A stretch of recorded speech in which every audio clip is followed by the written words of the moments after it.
dental professor said, gotta catch them all. And then he was like, wee.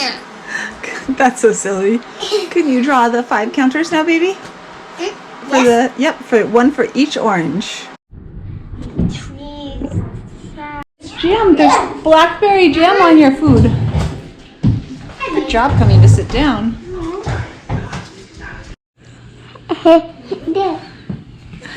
She wants her head to be on top of your head. Want to know something I did once? Maggie, I think you're going to want to move. I don't think Maggie wants to. Oh, careful with her. She like keeps like flying over every time I do that. Ready? Set. No, dude, don't do it with me. Do it on the couch. Careful with me. Who's gonna come over? What's she bringing? Speech therapist bringing your. Yep. So it's gonna help you. Yeah, talk. You excited? It's a bubble guppy iPad. Bubble guppy. Bye. It said bye, huh? It's your talker. We have to be super gentle with it, huh? And take good care of it. Umizumi. Walmart. In the mail. Do you like it? Swim in the mail. Huh? Chip. Play. Let's see if we can ask for it with this, okay? Want to try? Let's see. How do we do it? Wait. Go back. Wait, let's find food. Let's find if we can eat. Papa. Eat? What happens when you press eat? Hold it down. Let's see. Eat. Wait, let's see. What kind of food? Let's find snacks. Yeah, you're right. Snacks. Oh, you asked for chips? Chips. Should we get chips then? I think since you asked for it with your talker, I think that I'm actually going to do it, Megs, okay? I will get you some chips. Go slow with your circles.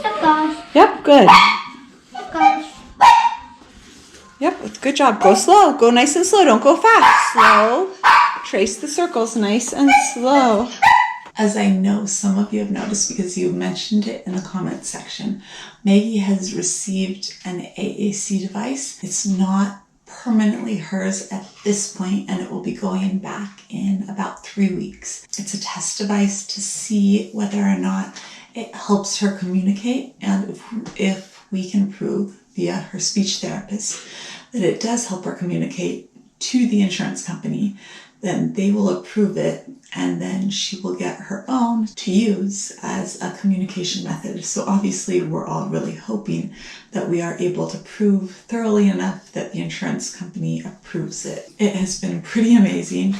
She got it, and after the first night, every single word that I asked her, she knew where it was. She was able to show me where it was, which the speech therapist expected it to take about a week for that to happen. She was probably up in her room all night playing on it. She takes it to her room every night and plugs it in because she had her own iPad, which she ended up breaking because the battery was dead when she was 5, I think, because we knew she loved iPads so much, and she was super good at getting around that thing, doing everything with it. Even though I removed texts on it, she was able to somehow get into texts, not only get into texts, but get into my texts on it. And she was able to send texts, find her occupational therapists in it, and send texts to her occupational therapist, even though I had removed it and thought I had it totally locked down. So I guess what I'm saying is Maggie is good with technology. I think because of her outward language, people frequently underestimate her, but it's something that you do at your own peril if she ever gets a hold of your phone. We were surprised the other day. We're all very careful not to put in phone passcodes around her, but she's gotten a hold of my phone and it will suddenly be unlocked. So she definitely knows my 6-digit phone passcode, which I've never put in front of her on purpose. She knows my mom's passcode for her phone, which my mom had never put in front of her on purpose. And I know that when she was in therapy, that they had an iPad there that they would use with her, and that they would always tilt it like this and put the code in so that she couldn't see it, but she could see the person's hand and the pattern that it would go in, and that ultimately she figured out that too. Within 24 hours of having this one, she had figured out the passcode because they just put in like a simple passcode, and she had guessed that to unlock it, because it's an AAC device, but we have it, the passcode, it wasn't like the passcode to keep her from getting into it. It was a passcode to keep her from getting out of LAMP and getting into the rest of the apps.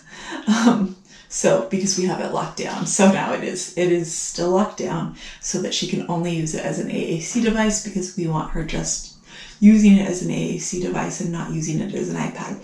She has a Kindle that's totally loaded down with Tokaboka and all her favorite games, but we don't want her just playing all the time on the iPad and not thinking of it as an AAC device. Because in the past, when she did have an iPad, I actually did try to load different apps on it for communication, and she would just close them because they aren't as interesting as Tokaboka, which is one of her favorite games. She likes the Tokaboka where you can create dance routines. That's her favorite one right now. Anyways, I digress. Back to the talker. Uses the talker very much like she speaks, mostly with nouns. She uses it to list nouns to let us know what she wants. It's come in most helpful right now when my mom is over here watching her. Usually when I go to take the other kids to appointments, suddenly feels like it's appointment season, probably because at the beginning of the lockdown everybody was closed. So right now everyone has appointments all the time. I feel like I have like 3 appointments a week and I'm gone constantly, suddenly. So my mom's been watching her a lot, and my mom knows a lot of Maggie words, but she talks so fast and strings words together that even Paul, both with Paul and my mom, there's a lot of times where they're saying what, and can't understand what she's saying. And so someone's hammering on my table. It's okay. We're still talking. I have them saying, use your talker, Maggie. And apparently Maggie was using the talker while I was gone today, taking Patch to the doctor's appointment, to tell my mom all sorts of things. And that is exactly what we want. That is huge. And that will get her using it more, because ultimately when we are out and she's going hopefully to school again someday, hopefully here in town, that will be one of her multiple methods of communication. She's always going to have her verbal ability because she is very verbal. We don't have to worry about that going away. I mean, she is very verbal, but this could help her for when people don't understand her, because her verbal ability is different. She sounds different. Sometimes people have a hard time understanding that. And this could be a way for her to get out words for people who aren't understanding what she's saying, or for if she goes nonverbal for a minute for whatever reason, if she's overwhelmed, if she's close to melting down. This could help with that when she can't talk. That is great. Now, talking about Tessie, that's the other thing I want to talk about. So, has Tessie used the talker? Yes. When Maggie puts the talker down, Tessie does pick it up, which is great. Maggie adores Tessie. She's probably her favorite person in the world. And Tessie, every time she's gotten her hands on it, has made sentences with it, which kind of makes sense. When Tessie was in school, she had a PECS book. The reason she doesn't have it at home was because for a long time, Maggie was really into tearing up pictures. And even though Maggie ultimately understood after a really long time that the PECS book was important for Tessie, it was kind of like it was too late. Tessie had already gotten used to it not being okay to have it at home. So even when she could have it at home, she was just like, no, I don't have it at home. And it was like that was so ingrained in her head that PECS was only at school, and she'd had it for so long just at school that it never caught on at home, which was too bad because there was this moment, and I talked about it here, when Maggie got that PECS was important for Tessie's communication, and it was wonderful and it was beautiful, and Tessie was like, Nope. So anyways, the point of this was Tessie had pecs at school and she used them to communicate and she could use them to make sentences. Mostly I want sentences, but still she was just putting the words together to tell everybody what she wanted. So Tessie, when she gets a hold of the talker, unlike Maggie, who mostly puts it on nouns and hands them to us, she's like ice cream or potty or whatever it is she wants, that one word. And I've been trying to, when I'm over with her, I'll get it and we'll sit together and I'm like, oh, let's try to say, and I'll sit there and make up sentences and press them just to have fun making sentences and kind of showing her how she could use it in different ways to make different sentences. When she's like, yeah, but Mom, I could just say tacos. Tacos, tacos, tacos, lemonade, which is fine. I get the message. Tessie gets it and she'll be like, need, help, now, find. And then she'll play it and it'll say the whole thing, need, help, now, find. Or she'll put have, go, sleep, now. Something like that, where it's not a complete sentence, but it's pretty amazing. And I'm surprised that she's putting those together. I'm surprised that she has those parts of language. I haven't heard a single word leave her mouth all week. Not quite true. Earlier this week I was picking up and I'd cleaned up the entire room and I picked up all these little pieces of apple that she had spit out apparently when she decided she didn't want to eat the peel of an apple, and I picked them all up in this bag and I tied it and put it on the stairs, and then I turned around to get something else and all of a sudden I heard her, she's walking around the room with her arms like this going, happened. And I was like, I don't know, Tessie, what happened? And then she goes, and she looks at me and goes, and I looked down and she had taken the bag, opened it up, and spun around, twirling it, and everything was back on the floor. I was just like, oh yeah, what happened? Oh my gosh. Oh, this week will not break me. And that was the first word I had heard her say in a week or two. Oh my gosh.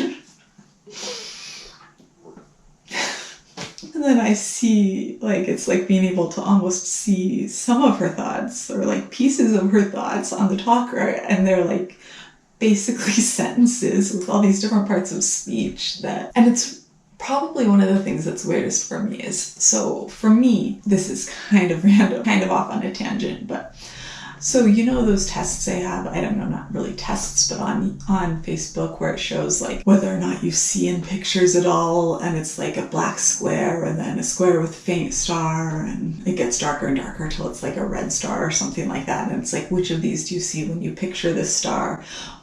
When I close my eyes, I basically see blackness. I don't see anything, although I feel vaguely some part of my mind kind of sees things. I don't feel I don't see anything in my mind, but my thoughts are in words. It's just more a nonstop inner monologue, which is probably why I love to write and talk like this nonstop and just, go on and talk too much. But Sadie, Patrick, Paul, I don't think Paul entirely as much as the kids, but Sadie and Patrick will both talk about how they think in pictures, and Sadie says she thinks totally in pictures. Paul has said he thinks mostly in pictures. Patrick says he thinks in pictures. My guess would kind of be Tessie and Maggie do too.